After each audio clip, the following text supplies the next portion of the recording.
नमस्कार। Welcome to फिल्मी Shankar channel. आज पेश कर रहे बॉलीवुड का खूंखार विलन और कई भाषाओं में अपने अभिनय का जलवा दिखाने वाले एक्टर आशीष विद्यार्थी की फिल्मी बायोग्राफी जानते हैं।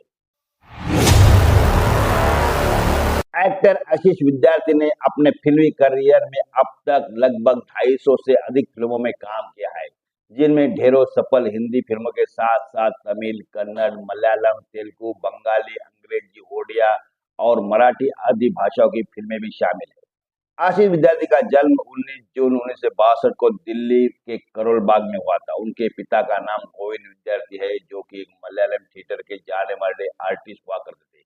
वे हिंदी और संस्कृत जैसी भाषाओं के सीखने के लिए केरल से आकर कई सालों तक प्रयाग और वाराणसी रहे और यही के होकर रहे थे। आशीष विद्यार्थी बताते कि उन्होंने तो एक बार सन्यासी बनने का भी मन बना लिया था, लेकिन हमेशा कुछ न कुछ नया सीखने की चाह रखने के कारण उनका मन बदल गया। उसके बाद वे दिल्ली आ गए और स्वतंत्रता संग्राम से जुड़ गए। उसी दौरान वे संगीत कला नाटक अकादमी में काम करने लगे, जिसमें रहकर उन्होंने देश के विभिन्न हिस्सों के लोक संगीत के प्रचार प्रसार के लिए उस क्षेत्र के तमाम संस्थानों में बढ़ चढ़कर सहयोग दिया। आशीष विद्यार्थी की अपनी पढ़ाई दिल्ली के हिंदू कॉलेज से पूरी हुई। इस दौरान उनके दोस्त बने जाने माने निर्देशक और संगीतकार विशाल भारद्वाज और अभिनेता मनोज वाजपेयी। उन दिनों ये सभी कॉलेज के बाद अक्सर शाम को साथ ही रहा करते थे और नाटक और गीत संगीत की बातें हुआ करती थी। बहरहाल कॉलेज के दौरान ही आशीष विद्यार्थी दिल्ली के संभव नाम के नाटक ग्रुप से जुड़ गए थे। आशीष बताते हैं कि उन लोगों के साथ काम करने के लिए वे नाटक के सेट का सामान भी ठेले पर ढोया करते थे। हालांकि आशीष बहुत दिनों तक उनके साथ नहीं रह सके। नाटकों और कलाकारों के अभिनय पर अपनी बेबाक टिप्पणी और आलोचना के कारण अक्सर उन्हें ग्रुप से निकाल दिया जाता था। एक दिन उन्होंने मन बना लिया कि अब वे नाटक छोड़ देंगे और फिल्म मेकिंग सीखेंगे। उसी दौरान उन्होंने मास कम्युनिकेशन का कोर्स करने के लिए एंट्रेंस एग्जाम दिया, लेकिन वे इस एग्जाम में फेल हो गए। उसके बाद उन्होंने एनएसडी में कोशिश की, जहां उनका दाखिला भी हो गया। एनएसडी से पढ़ाई पूरी करने के बाद वे कुछ दिनों तक दिल्ली में ही नाटक करते रहे। उन दिनों जहां उनके नाटकों का मंचन हुआ करता था, उसी के नजदीक धारावाहिक हम लोग की शूटिंग हुआ करती थी। आशीष विद्यार्थी अक्सर सोचते थे कि काश उसके डायरेक्टर पी कुमार वासुदेव की उन पर नजर पड़ जाए और वे उन्हें बुलाकर एक मौका दे दे। एक दिन उनका यह सपना हकीकत में बदल गया, जब सच में वासुदेव ने उन्हें बुलाकर एक रोल ऑफर किया। बस फिर क्या, आशीष को लगा कि अब तो रास्ता आसान हो जाएगा और इस काम के लिए सहारे उन्हें और भी काम मिल जाएंगे। उन्होंने अगले दिन 3 लेटर टाइप कर 3 दिग्गज निर्देशकों तक उन्हें पहुंचा दिया, जिसमें यह लिखा था कि किस डेट को किस सीन में वे नजर आने वाले हैं, जिसे वे जरूर देखें और काम पसंद आए तो एक मौका जरूर दें। आखिरकार शूटिंग का दिन आ ही गया और आशीष समय से सेट पर पहुंचे, लेकिन वहां जाकर उन्हें पता चला कि वासुदेव ने पहले जिस एक्टर को वो रोल दिया था वो वापस आ गया है, इसलिए वो रोल अब वही करेगा। आशीष बता रहे कि उस दिन वे बहुत रोए। बहरहाल बाद में साल 1992 में मुंबई चले आए, जहां वे पूर्ति थिएटर में परफॉर्म करने वाले एक प्ले ग्रुप से जुड़ गए। लेकिन पूर्ति थिएटर में नए नाटकों के मंचन के लिए समय मिल पाना आसान भी नहीं था। ऐसे में 2 नाटकों के बीच के अंतराल में अलग बने एक प्लेटफॉर्म पर आशीष का प्ले होता था। साथ ही मुंबई आने के बाद आशीष विद्यार्थी ऑडिशन देते रहे। कई फिल्में जिनमें उन्हें काम के ऑफर मिले थे, वे बनी नहीं या शुरू होकर बंद हो गई। यहाँ तक कि जिस फिल्म के ऑफर पे वे मुंबई आए थे, वो भी न बन सकी।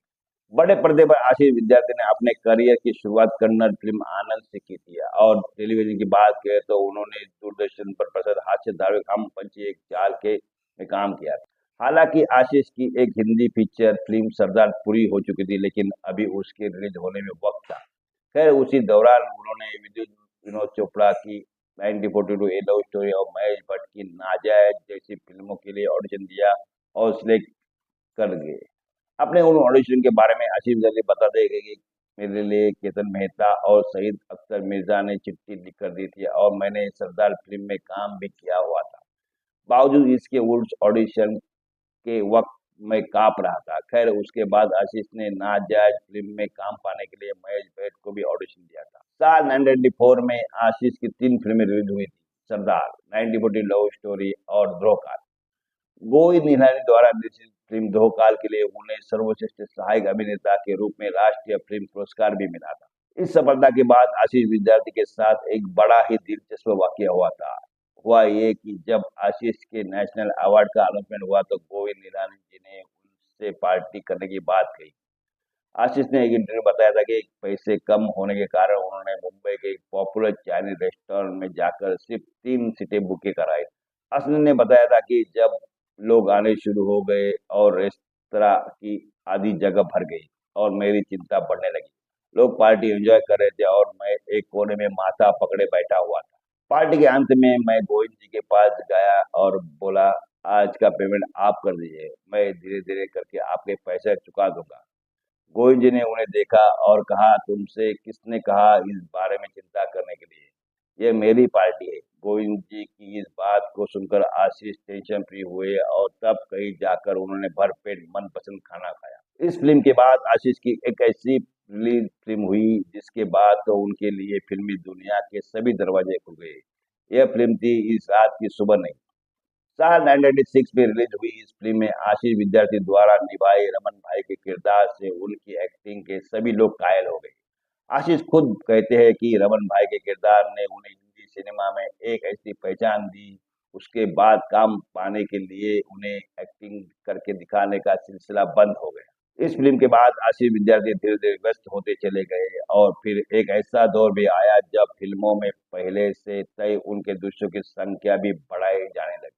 फिल्म बॉलीवुड डायरीज की शूटिंग के दौरान आशीष के साथ एक रोंगटे खड़े कर देने वाली घटना भी घटी थी जब वे मरने से बचे थे। ये बात है अक्टूबर 2014 की, जब छत्तीसगढ़ में दुर्ग के महामारा एनीकट नामक स्थान पर इस फिल्म की शूटिंग के दौरान आशीष विद्यार्थी और उनके एक साथी कलाकारों को शूटिंग के लिए पानी में उतरना था, लेकिन कुछ ज्यादा ही गहरे पानी में चले जाने की वजह से वे डूबने लगे थे।